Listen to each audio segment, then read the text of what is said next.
Studios here in Royal Oak, Michigan. This is Odd Musings. We're your hosts. I'm Brett Pinson. And I'm Scott Zambelli. And today we are joined by the beautiful, smart, realtor executive to the world, Jill I love Webler. That introduction. Thank you. I'm glad that I got invited back. Welcome back. Yes. Come back to talk a little real estate, little home beautification, and a lot of other cool stuff. Absolutely. And that's how have you been, Jill? It's been a little while since we've seen you. I've been doing great. I told you I've missed you, so I'm glad to see you again. Talk closer. Yeah, I've been busy. Let's see, we ran the marathon a few weeks back. So I saw you had some really good numbers on that. I was happy with that. I think you beat Scott. She did. Just a little bit. Quite a bit. But she actually set a personal record. I did. I shaved 6 minutes off my last marathon. So that's awesome. Every minute counts. So I was happy with that. Mm-hmm. Fantastic. And now that we're getting close to Christmas, my beautiful home makeovers business is very busy. Awesome. We're going to talk a little bit about that today. And then your kids are probably getting all excited for Turkey Day. Yes, absolutely. That's next week. So we'll be here before you know it. We're going to be doing the turkey trot. That's right. Thanksgiving Day in the morning, downtown Detroit. As you said, you're going to earn that meal. I am. Absolutely. We're doing the 10K, so that's 6.2. Oh. Everything's got to be points. 0.2. Because they want to throw the K at the end, so it doesn't matter. We had to do, we were doing the Canadian measurements. Yeah. So everything's in metric. Oh, them darn Canadians. Always throwing off the metrics with us. I know. They should go with the 6 mile run. That way it'd be less for them, too. Yeah. Now, you guys are going to run before the parade. Yes. Are you going to stay and watch the parade, or? No. I doubt it. It's hard to get out of town when the longer you stay down there. So you're just going to leave right in. Yeah. I got to get back to my family for, we got plans for that afternoon and stuff. So, and then you got your family stuff. Yeah. Right. So I know where I'm cooking a little bit that afternoon. I might do a little work in the morning. We'll see, and haven't decided yet. So, because deep frying a turkey doesn't take more than an hour, so I'm ready to go and be like, nice. I was looking forward to a good meal on that. So cool. That sounds like great. But to kind of kick off the show a little bit, unfortunately, we have to talk about something that kicked the bucket. So I wasn't going to put it that way, but yes. Mr. Stan Lee. Yeah, it's passed away, and that was I gotta be honest, it was not a shock to me with the way he's looked this last year. The fact that his wife died last year, Joan, she died in July 6th of 2017. It's usually someone of that age, they don't go on much longer afterwards. Yeah, I mean, at 95, I mean, he's had a full life. He was just about, was he 95 or 96? I keep reading 95. He would have been 96 in he was almost there. December 28th, he would have been 96. So he was just shy of it. So I had to be quoting 95, 96. It was close enough, but he's still 95. So. Yeah. But there are some people that look at, your first year is actually one, and then you're in your second year, in your third. So he was in his 96th year, I guess you could say. So just to confuse the issue. Yeah. But Stan Lee passed away at Cedars-Sinai Hospital there in LA. I read online. And, did anyone ever mention, did he get sick at all, or was there? He was at the hospital, so he had canceled some appearances in the last few months. Yeah. The last few he was going to do, and because he wasn't feeling well, and I think a lot of it was he was just slowing down. The videos he put out to dispute some things that had come out this year. Yeah, he definitely did not. He still sounded like Stan Lee, but you could tell the energy wasn't there. He was much more frail. Yeah. There was one he posted not long ago, I want to say within the last week or two, and he looked much more frail than we see him a lot through Comic-Cons because he does so many shows, and when you're getting older, you start getting weaker, but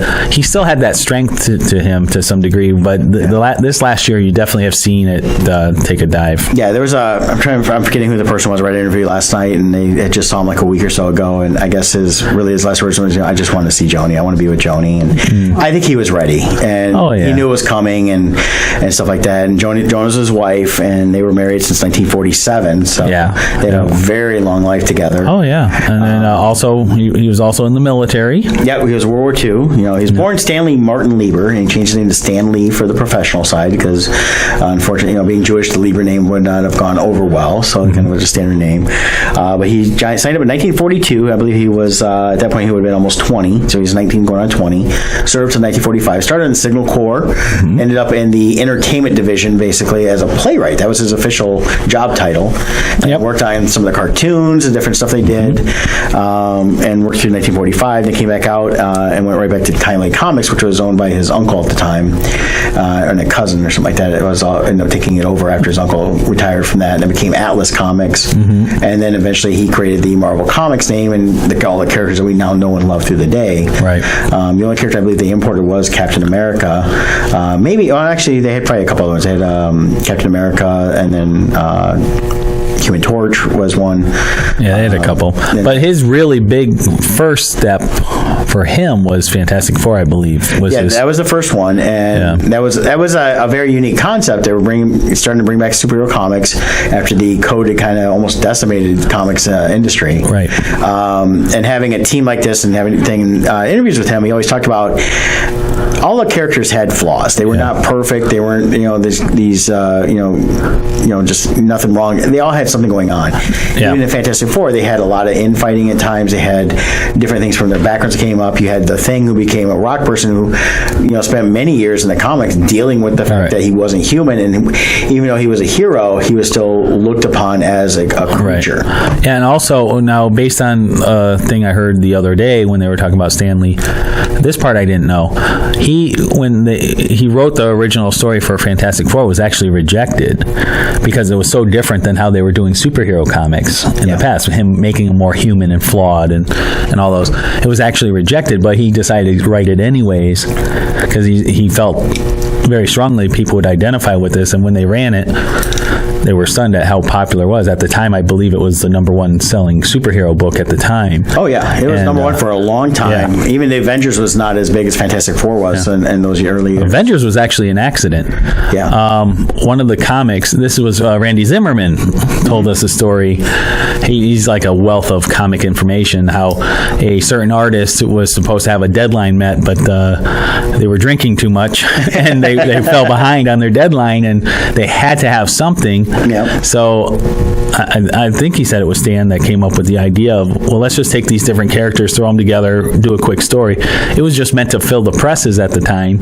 Yeah, they had to get a book out. They had to get something printed. Otherwise, they were going to face a fine from the printing press for not having anything in there. Yeah. So they threw the Avengers together at a last-minute whim, wrote a quick story, got it out there. Now look at it. Yeah. Hard to believe, huh? Yeah, it's the biggest thing out there. Yeah. So, but yeah, and I know Scott and I both had a chance to. Well, we saw Stanley a lot over the last 10 years at shows. Yeah. But both of us had our own unique stories. Scott, do you want to tell your story? Yeah, mine was more of a chance encounter. Just every show he ever did, you could tell how much he loved the fans. He just loved them. And every story I ever heard, I don't think I've ever heard and usually with celebrities, when you have people who are working the celebrities, they're seeing a side of them a lot of us aren't. They're seeing them behind the scenes and everything. Right. There's a lot of celebrities. You'll hear some bad stories, or when you do that many shows, eventually someone has a bad day. I don't think I've ever heard a bad story or a recollection of Stan Lee from anyone, whether it's another celebrity, a handler, a fan. I've never heard one bad story ever. And you consider how many shows he did and how many thousands of fans he interacted with, that's pretty amazing. Yeah, the only negative I ever heard would have been either the cost of the autographs last few years, which is usually set by shows. Through, but they all realized it wasn't Stan, it was the show. Else. The show is them shuffling them through, and they go, "I wanted more time with Stan." It's like everybody did. Yeah, so I never got the chance to actually meet him because when you're working at shows, you're so busy trying to sell your own stuff. I'm not going to get up and wait for 3 hours in a line for an autograph for somebody. Otherwise, I'm going to be losing on sales. So usually my encounters with celebrities tend to be accidental, And with one time I was at C2E2, which is a Chicago-based show, and the show had wrapped up for the day. I think it was a Saturday, if I remember right. And I'm heading out towards the door. It's a very large convention center. And as I'm walking, Stan always tended to dress the same. He had the green sweater and the pants and stuff. And his superhero costume was always in effect as the superhero Stan Lee. Yeah, so there was a certain look he always had. And I caught him out of the corner of my eye, and just for a split second, I'm like, wait, I think I know that person. So I quickly look, and Stan Lee is walking near me. And he had two handlers with him. And you could tell he was tired. He was kind of and he was just looking down, and he looked tired. And I just said, "Oh, I hope you had a wonderful day, Mr. Lee," or something like that. And he didn't hear me. He just kept walking. So his handler tapped him on the shoulder, and Stan like, "Oh, what?" And he goes, "This gentleman just said he hoped you had a wonderful day." And he's like, "Oh!" And all of a sudden, he became the persona that we know. He straightened up, and his voice, he's like, "Oh, Excelsior," or something. Something like that he said to me, and told me have a good day, and then he walked on. And that was really cool that he did that. And I wasn't going to bug him. I didn't ask for a picture or anything, because you could tell he just wanted to get out there. And but anyways, as I watched him go off, as he got farther and farther, you saw him go back into tired mode. And someone else told me a story before too, where once the curtains closed and there were no fans, you could tell. Then he would allow himself to be seen as tired. But if there was any fan, he wanted to give the best Stan Lee version he could to that fan every time. So I just think that's so cool that he recognized the fans for who they were and really gave it his best. He valued the fans. He did. Yeah, and my story was I was in Pittsburgh for the Pittsburgh Comic-Con 2009, and I'd already bought my ticket to meet him on that Saturday. He was there just the one day. And so I was excited. I was like, okay, I finally get to meet him. I hadn't met him yet. Only heard. In fact, up to that point, I hadn't seen him at shows. He hadn't really been doing very many appearances. Yeah, around 2009 or 2010 is really when he started being... And that's when he started charging. And people talk now like, oh, he didn't used to charge. Well, when you get to be 80 years old and they want you to start coming out, you got to charge. I mean, you got to make it worth your while. And this was also prior to the all the Marvel movies really taking off. I think Iron Man had just come out, and that was it. Right. So Friday night, a bunch of us from the show had gone out to dinner. We went to the Outback, and I'm sitting inside. This was only a couple years after my accident, so I would sit a lot more than I do now. And I'm sitting there. In walks Stan Lee. They put his name in, and he walks back outside. So I get to walk out, and the group that's standing there kind of chuckles. Oh yeah, you can go. Stan Lee's here. I was the only one that walked over, so I walked over and talked to one of the people. I said, "Would it be all right for me just to say hi to Mr. Lee?" And he's like, "Oh yeah, he'd love that."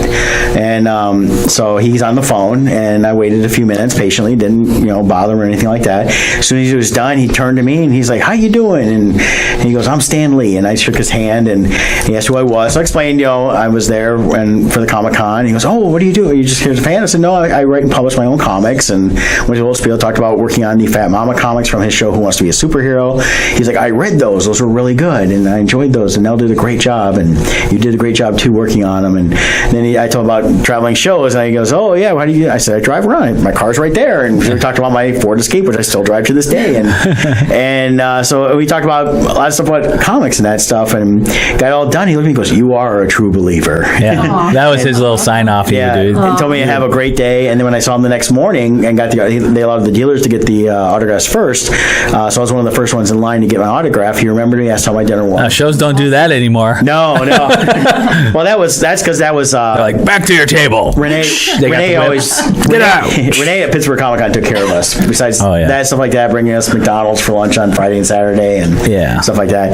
But he asked my dinner was. So it was really great. And he signed a picture I had of Spider-Man, and that was one of the artworks I was selling. So I have that hanging on the wall, and I went and got the certificate of authenticity they were doing for like $2. So I have actually the #1 autograph from that show. Oh, nice. So I thought that was pretty cool. And that's really the only reason I bought. I was like, oh, nobody's done that yet. I'll buy the #1. Well, and checking in right now, Varian saying hello. Hey, Varian.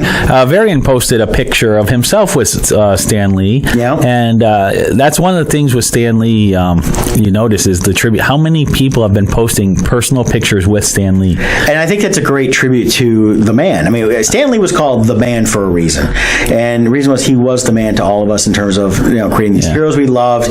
And anybody, like you said, anybody that interacted with him, it was one of the best experiences you could ever have. Yeah, and he always tried to make that person feel good about who they were. Yeah, if he was talking to you, he was talking to you. Right. And you felt like the only person in the world right at that point. Yeah, so that was really cool. Yeah. Now, along with, one of the big connections he has had to the younger fan base is through all of his cameos he's had in the various Marvel movies. Yeah. And it goes back quite a bit, even back to the Incredible Hulk TV movies and other things like that. Yeah, I love the picture that I saw shared of him with the Thor and Hulk head. Yep.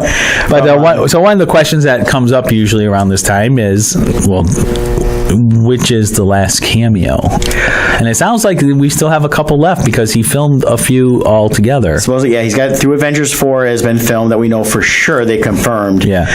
And then speculation is that he filmed other ones for future movies they knew were going to come out. They know Captain Marvel was filming at the same time, and Kevin Feige, I think it was, said because Stan didn't like to fly, whenever they brought him in for a cameo, whatever movies were in production at the time, they would try to shoot all the cameos together. They would just move them set to set. Yeah. And so, looking back at the shooting schedule, Captain Marvel was also shooting at that time. So there's a chance we'll get him in Captain Marvel.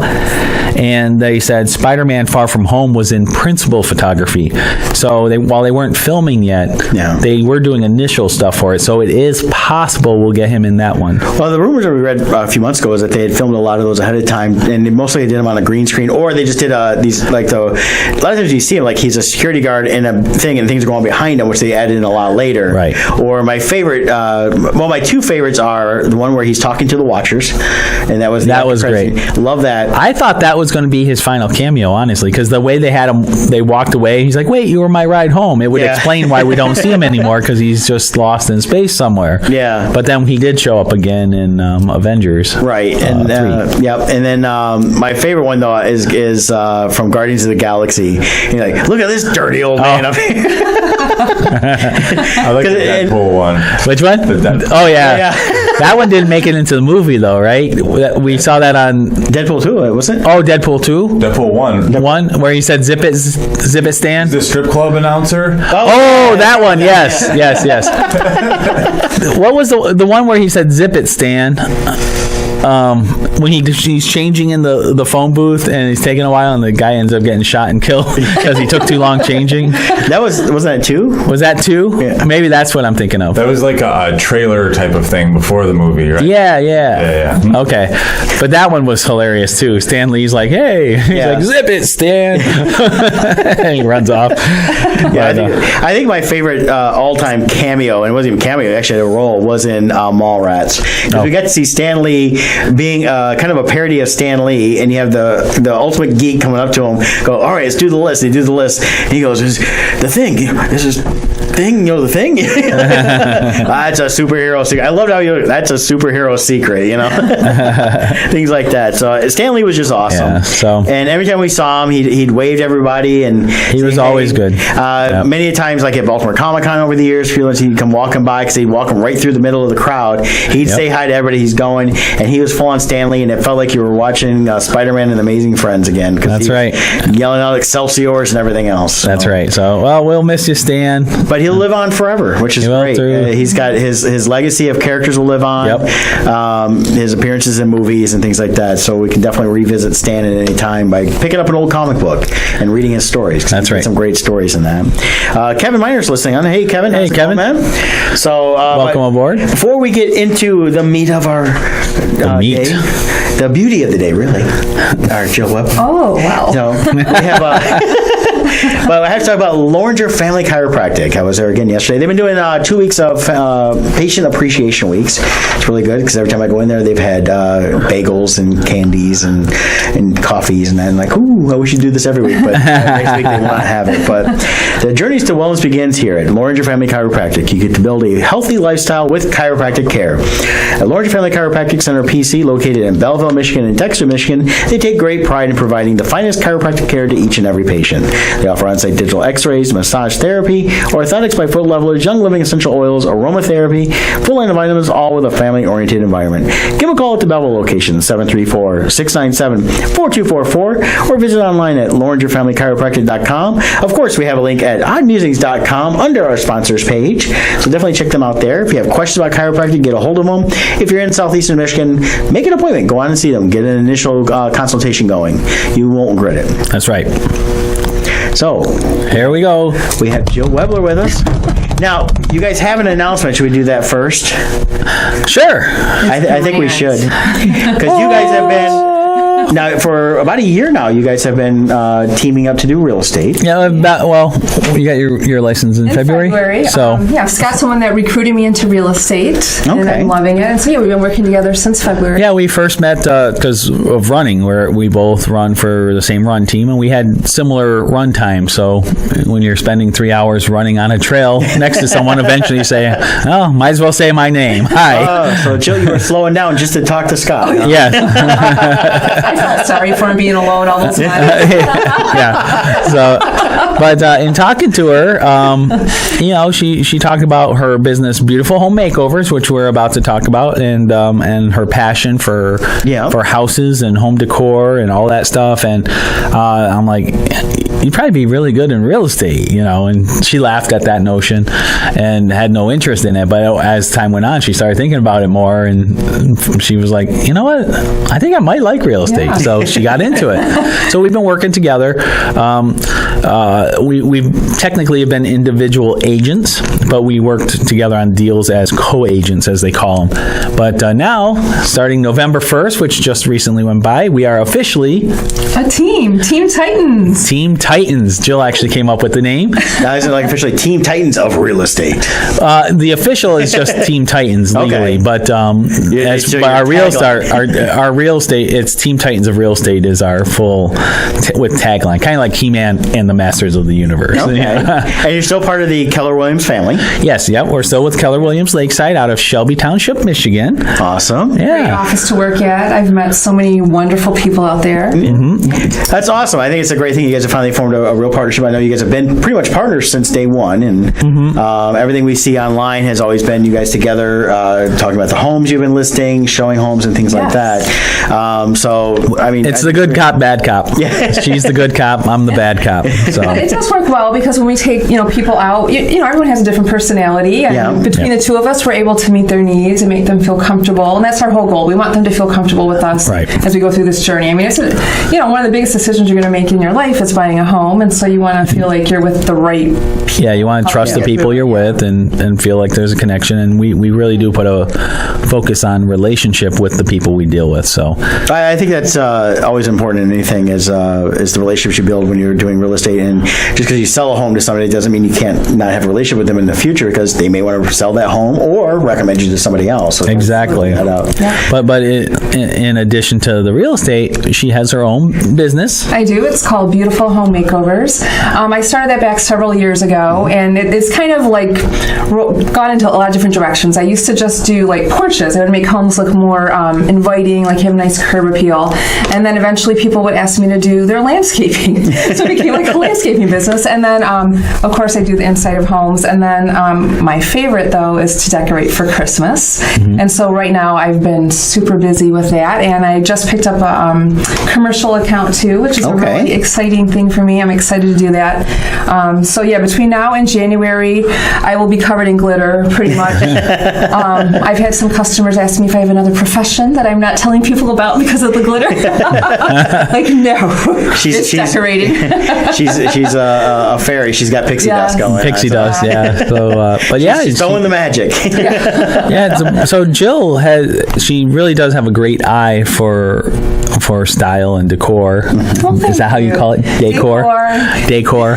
Decor as a realtor. Yeah, but she really does have a great eye for that, and it's for whether it's for people's houses, events, or corporate events, she really does know how to make it look nice and professional for whatever the occasion is. Well, for example, like with Christmas trees, I mean, we all love Christmas. There's no right or wrong way to decorate. But I like to do the unusual, the unexpected. Okay. So when people walk into a room, I want them to be like, wow, who did this tree? So I can, I do traditional trees, but I love to do the unexpected trees. Well, like what? Give us a good example on that. Okay, so for example, I did a tree for a customer. They wanted it very like lively and colorful, childlike. So I have elves and elf shoes coming out of the tree, and like you won't see a straight line on a Christmas tree that I do. You will see a bunch of stuff coming out of it all over. Oh, that's very cool. So it just makes it more. It has more depth, more interest. You tend to do different themes. Yeah. Oh, yeah. Definitely different themes, different colors, not just traditional red and green. If there's something my client client, really likes, I try to do a theme based on that. Oh, okay. Special interests that they have, or, like for you, probably you'd want a Star Wars tree, I'm guessing. I don't know. But I just try to make it we talk about, it's kind of like artwork, There's no right and wrong with artwork. It's just, a vision that you have, and you try to create something that makes the customer feel, cozy and comfortable in their home. And so I like that challenge. Very cool. I think that's an awesome thing. I know I've seen that in the corporate side quite a bit, where they have companies come in and decorate, and it's usually just very basics, like here's some lights, here's a few things stenciled and stuff like that. But actually have someone come in and actually create, based on, I kind of want, something fun or whimsical or just traditional, and you're able to come in and kind of create that and still put your own spin onto it. I mean, it's very artistic on that, and I don't think people realize how much goes into that with the artistic side. So awesome. Yeah. So on your Facebook, do you have pictures of? I do. I have past homes that I've decorated. So if you go to Beautiful Home Makeovers by Jill Webler, or at Home Makeovers by Jill, on Facebook, you will find some decorations that I've done. And then I'm going to actually hire a professional photographer to do some of the homes that I've done this year, and then this commercial business that I'm getting ready to do, so that it'll show my decorations in the best light. So awesome. Some good stuff. Makeovers and then real estate as well. And we were talking a little bit this morning about how that kind of transitions to you guys showing homes and kind of staging for homes. It does. That's why it really interests me when Scott was telling me about real estate. I thought, okay, I can see where these two could go hand in hand very easily. And one of the things that when we go through the homes, one of the things we like to do is tell the customer what they can do to make their house look its absolute best. Because obviously that means more money for them if the house looks its best.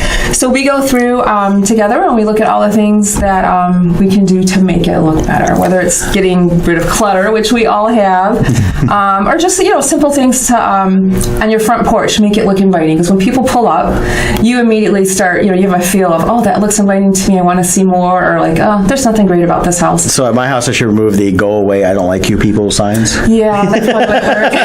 Although that might appeal to a certain class of customer too. They might be like, I like this guy.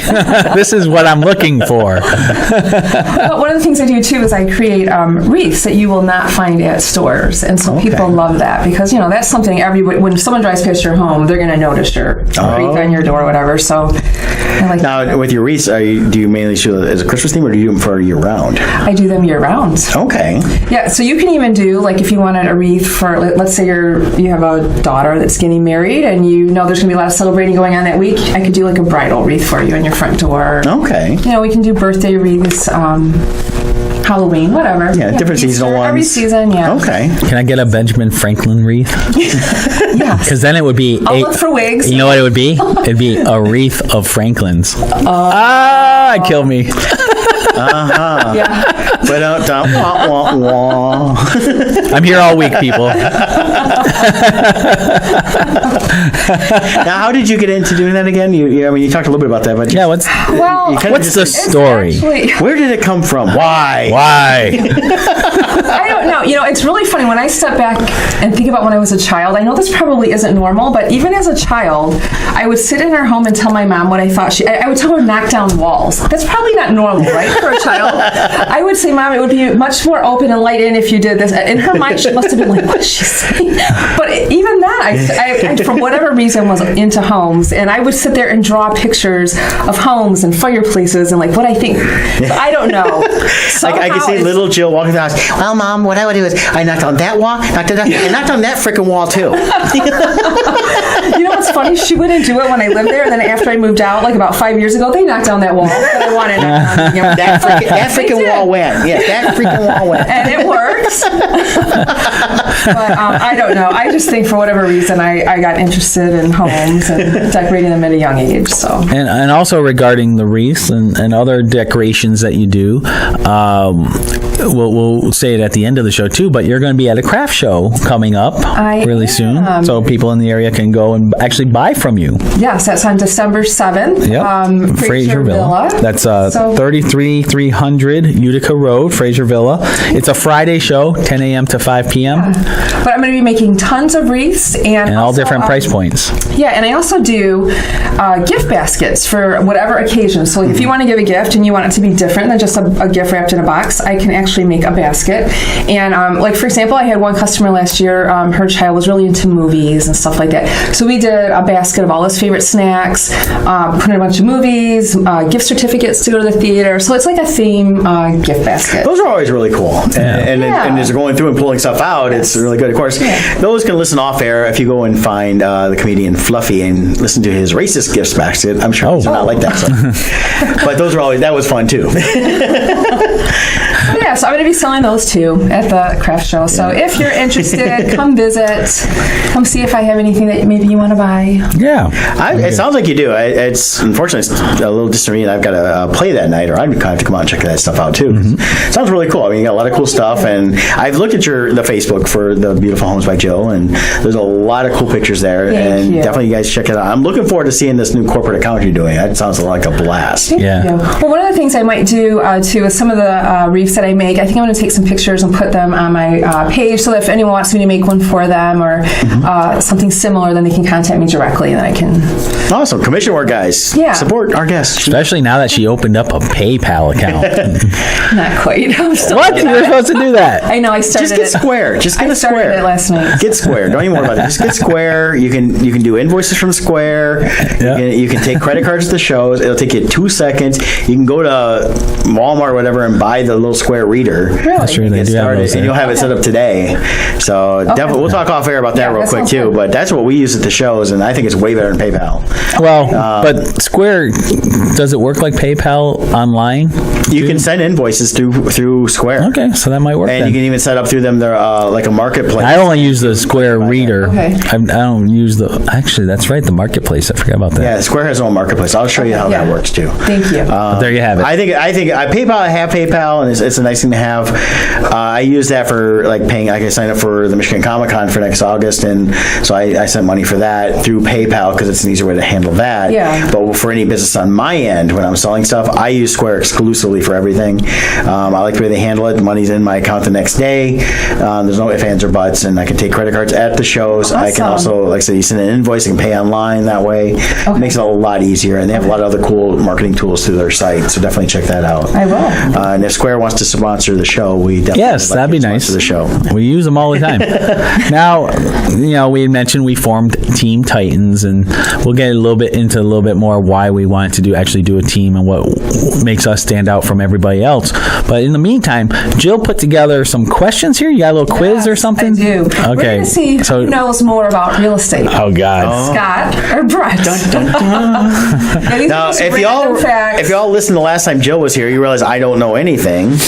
And if you ever listen to the show, you realize I know nothing either. Well, I know nothing either. So what do I know? I are just a college graduate, but I didn't study real estate. I studied film. So all right. So what do we got here? Right, so I do have random questions, but I'm going to start off with like one in particular, and this is regarding the White House. Oh. All right. So the one in Washington, D.C. Okay. So my question is, do you think the White House needs to stay white? Do you think if someone wanted it to be a different color, could it be painted a different color? You mean legally? Does it always have to stay white? Yeah, legally.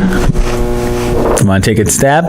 I'm going to say legally they probably could paint it a different color.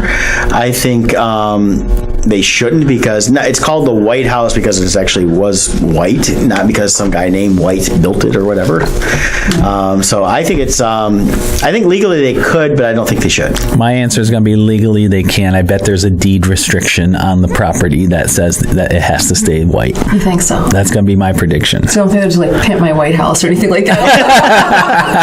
Well, that happens every time a new president comes in. They do that, but it's always on the interior. Yeah, the interiors, they can change all the interiors they want. Right. And they do. It changes from each administration, and there's a lot of cool stuff they do, especially through Christmas. I like the way they all have their own spin on the Christmas at the White House. So. Right.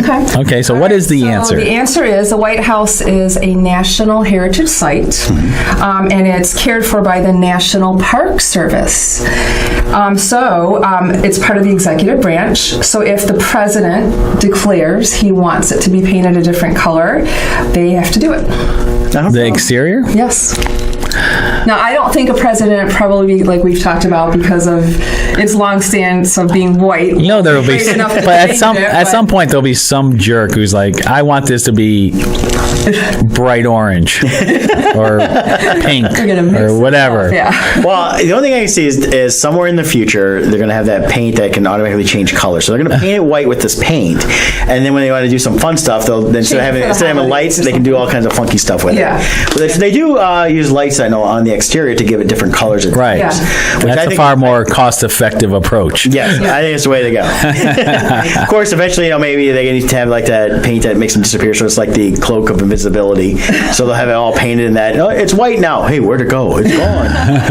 It looked like it got blown up. Yeah, it's already blown up. Don't worry. Nobody's saying blow up the White House and don't come. No. Right. No. We don't want the White House blown up. No. The only time it ever gets blown up is in Independence Day from 1997. So we're good. All right. All right. Question number 2. All right.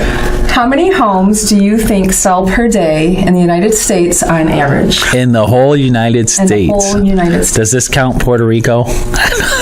It might affect my answer. No, I'm kidding. I have no idea. In a day? Yeah. Well, there's 50 states, and you can say one home sells a day, but I think it's more than that. So I would say 350 homes a day. Right? Oh, in the whole country? For the whole country, yeah. I'm going to say... It's only like 5-6 homes a day. So. Yeah, I'm going to say like 5,000 a day. Yeah? Yeah. All right, so you both are wrong. Shocker. Like, really wrong. Way more. It's a little over 14,000. 14,000. A day. Okay. I was kind of shocked by that. Well, it makes, if you take 14,000, divide that by the 50 states, the number of homes per state at that point would be... Let's say round it up to 15 doesn't make it easier, but it'd be like 500 per state. So yeah, so you 14,000 people per day call Teen Titans. Yeah.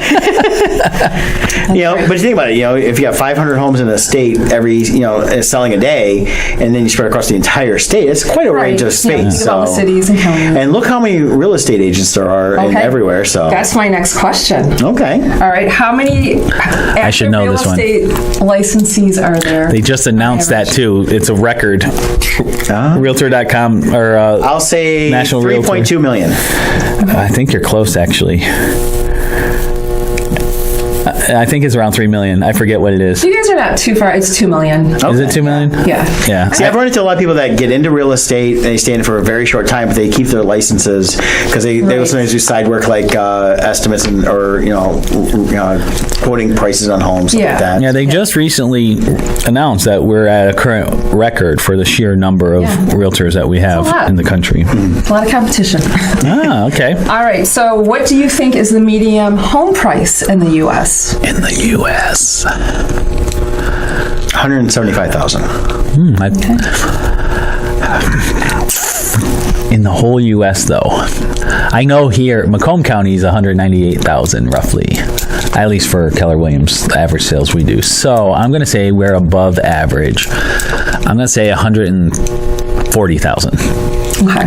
You were actually closer. It was 200,000. If you would have said 198, I'm like thinking you got it. I figured when you look at the entire country, I figured, well, Macomb County is probably a little higher than average. Yeah, then I thought about Kentucky. It's like those are like $20,000 homes. But then you got California where it's $1 million for 400 square feet. Yeah. Well, you look like Texas though. I've always seen people go to Texas and they get like these huge homes that cost like $220,000 because it's so cheap down there compared to here. Right. $400,000 home here is like $200,000 down there. Right. That's where it's like hard to tell. And then they usually don't have basements down south, right? Right, and that's part of the difference too. Is homes here will have majority of them have a basement. Down there, they don't know anything about it. They can't do basements. The ground doesn't support it. So right. Okay. All right. Next question. Now this one. So far I got them all wrong. Yeah. I've been close. We're gonna have to get you through some more training. If this was horseshoes and hand grenades, I'm winning. All right, this one's really broad. How many items are in an average American home? So items? Broad. What's the definition of items? Furniture, decor. So it's like pencils? Yeah, I mean, just how many things are in your home? I mean, we had our guest Jay Brandt the other week has 10,000 pops. I mean, so how do we count that? Okay. How do I count all the picture knickknacks? yourself moving. So if I was moving and I counted how many items I moved out of the house. Wow. 12,500. Yeah, it's got to be something like that. I'll go with average, I'll go with 15,000. 300,000. Wow. So I don't know if they're counting. Okay, so they're counting every freaking paperclip I got. Exactly. Well, he's got 27,000 erasers. He's got 18,000 paper clips, and then of course, being an artist, look at the stack of paper he has. We have to count each sheet. Yeah. But they're in packs. Each sheet counts. Right. No, let alone the action figures. Oh my gosh, he's got Star Wars. He's above average. We're at 800,000. So what is it? 300,000? 300,000 pieces of item that you're moving. Wow. Well, I mean, and all the little tiny things add up. So They do. Yeah. I mean, look at all the junk drawers you have, and how my junk drawers. I look at some. I don't know. I might. One day. When you hit 30, you got to have like a box of just like cords. Right. I have cords for everything. I still have boxes of old computer cables that they don't even make those kind of computers anymore. That's it's like, why do I have this? That's why I keep them. Someone's going to go, I need an old parallel port cable. I never know if I'm going to have to hook up my Commodore 64 again. I actually did that. I came across, I don't know where it is now, but a few years back I was moving or something, and I found my old Commodore 64 and I hooked it all up and it still worked. Typed in my load asterisk, comma 8, comma 1, and waited 14 minutes for the little game to load, which is so funny because at the time you were used to waiting for those games to load, but now used to the current speeds in loading it. We wait 30 seconds. Well, I don't know. Like, as a sidebar, we used to wait for the video games in the 80s on these old computers like the Atari 800XL used to have, or the Commodore 64, stuff like that. You waited. Then Nintendo comes out with their cartridges. It was instant. You're right. Now we've gone to disc-based games, now we're waiting again, and people are complaining because they were so used to the cartridges instant on. That's a good point. But every game now, like back then, sometimes you had to update them, and even back then, you'd buy patches and things like that to put a disc into the games and stuff like that. We're back to that. So. Back to that. All things old are new again. Exactly. It's like an endless circle. Yeah, whatever you got. Yeah, we got one more. All right, so most people have a 2-car garage, right? Okay. Some have a 2-car garage. What percentage of people are able to park a car inside that garage? 27%. It's a 2-car garage. It's a 2-car. Any car in it? Mm-hmm. So, like, if they can put one car in, it counts? Yeah. 45%. Okay. I think you won this one. It's 25%. Only 25% of people with a 2-car. That means we are filling our garage with so much. I will tell you where I get storage. By doing Shift this last year. I've looked at so many homes with garages that are 2-car garages, and they open up the garage door to let me in. And the only thing I can get in is me carrying the groceries. Yeah, there's no room for going the car. through the gauntlet of stuff. Yeah. Right. And especially if they got kids, that's where all their outside toys are. That's where all their sports equipment is. Right. Things like that, and they're parked outside the garage. Yeah. They will get to move back into the garage when the kids move out, but then they want to sell the house and get something smaller so the kids can't move back in. Yeah. Interesting. Yeah. That's what I got. That was the last one? Well, I mean, if you want more, I can give you more. Let's do one last one. What do you got? Right, if you wrote them down, that's fine. This is fun. All right. What is the average age of a first-time home buyer? 31. 26. Okay. Again. 33. No. Wow. You ever thought about going into real estate? Actually, I have. And I has. So let's talk after the show. I'm going to be replaced. Well, I am the favorite, so hey. Let's see. I think I have one more. Let's see. Okay, here's our last one. How many homes sold in the United States in 2017? So for the whole United States. Well, 14,000 are selling a day. 14,000. So times 100 would be 1.4 million times 3. So we're talking what? 1.4. I'll say 3.4 million. 4, 28. 30, you can redeem yourself 42, if you get this 4.2 million. $4,200,000. All right, so you were a little closer, so we'll give you this one. It was $5.5 million. Well, that doesn't come out to an average of... I am disputing your answers. This is why I got them wrong. Well, it depends. Are they doing the 14,000 based on a business week, and then the other one's because they sell all day, every day? So. Or I did my math wrong. I didn't, because I did not use a calculator. You're right. I am dangerous when I don't have a calculator and doing math. See, and I was thinking a little less, even though it's an average of 14,000. I was thinking, well, they're forgetting to take into account the holidays that aren't selling and things like that. I actually, my Beach first days. house, Yeah. we put in an offer on Christmas Eve. Really? Yeah. So people buy homes every day of the year. Okay. So yeah. That is true. Yeah. That's something good to know, since you guys, with Teen Titans going on. Yeah. As we're coming into the holiday season, we've got Thanksgiving next week, Right. coming up on Hanukkah, Christmas, and New Year's. Then And what is it called? Christmas, Festivus? Hanukkah. Yeah. Oh, It's, yeah. it's Christmas. It's Christmas, Hanukkah, Kwanzaa. That's it. And then Festivus for the rest of us. And you know where that's from, right? Yeah, that's from Seinfeld. All right. Yeah, I'll give you the Seinfeld on that one. Thank you. And that, so. Jill Like I is said, a Seinfeld I've quote watched machine. some episodes. It's just not a show I can watch continuously. Well, they have that Feet of Strength challenge on Seinfeld for the Festivus celebration where the families all wrestle each Yeah, other. they also had the contest too, which Kramer was out of pretty darn quick. So, and he was the only one. That's the only one that I really know of, because that's the only one he was sleeping through the entire episode because nobody else could sleep. So, but, There's so many classic episodes. The fluffy shirt. and there's things I know. Oh, that's right, Puffy. Yeah, I know a lot of these shows, and I've seen probably more than I think I've seen. It just wasn't something I watched week after. I think that's really the show that gave us Patrick Warburton. Yeah, That's probably where he really made his first big splash. like Putty or something like that, or Yeah, he was Elaine's boyfriend. yeah. Yeah, and there's different ones like that. I remember the contest. I remember the puffy shirt. I remember the one where George was getting married and the fiance was licking the envelopes and she died from toxic. And he wasn't that upset about it. Because he was trying to figure out how to get out of the wedding and break up with her, and things like that. So I know more of the show that I just never. If someone says you want to watch Seinfeld, I'm kind of like, no. What's interesting about Seinfeld is how much has become part of just regular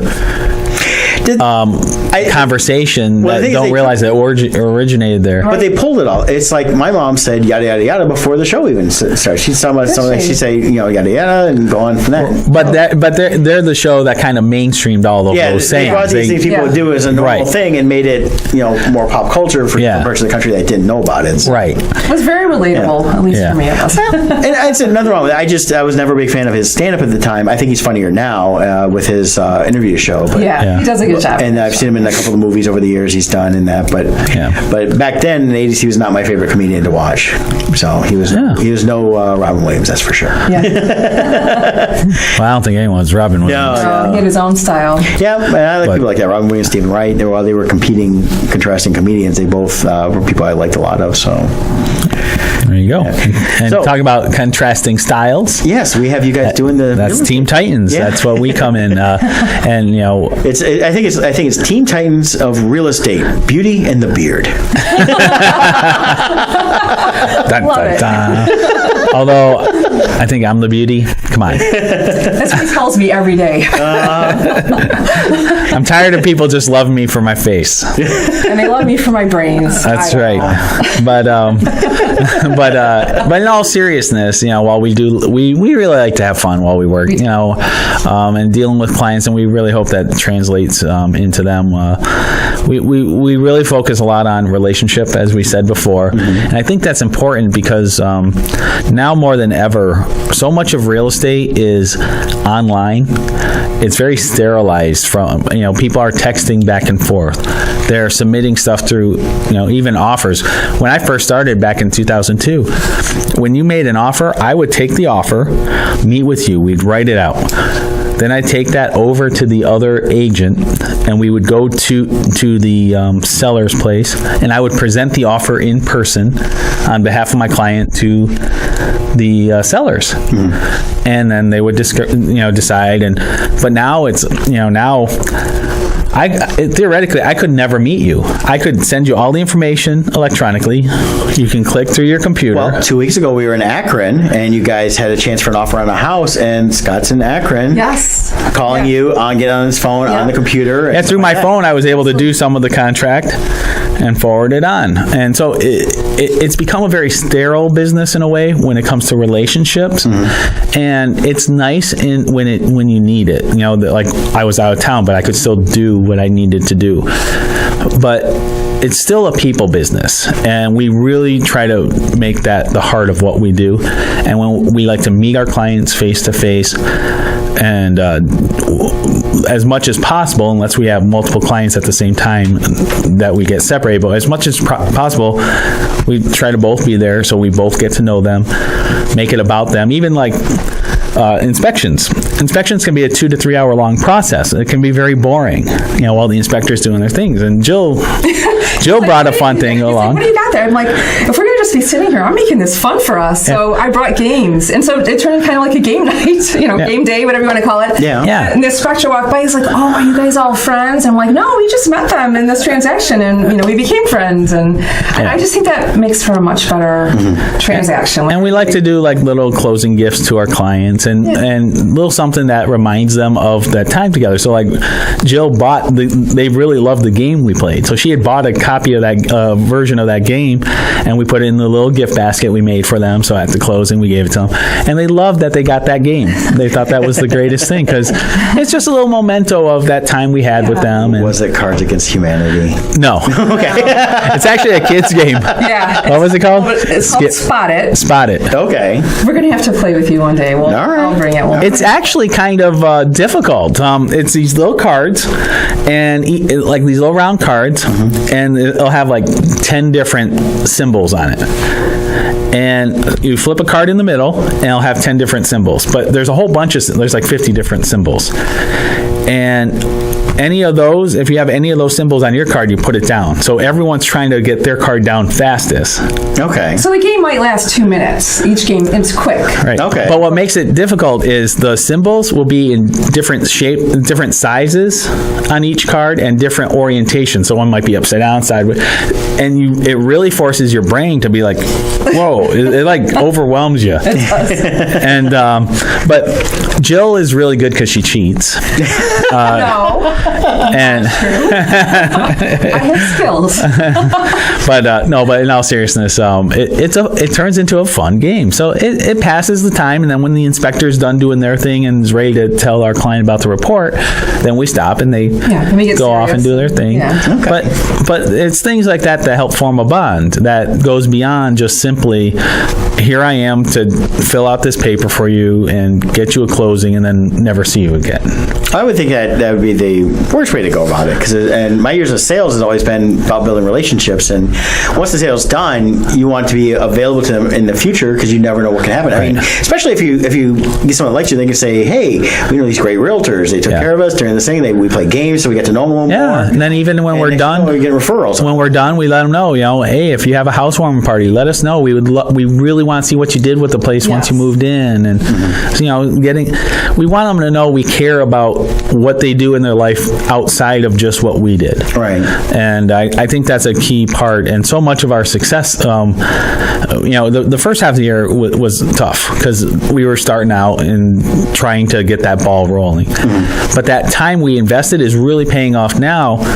And we have 23 potential closings total between what we've already did and what we've got coming up. 22 of those 23 came from connections we made through people forming those relationships.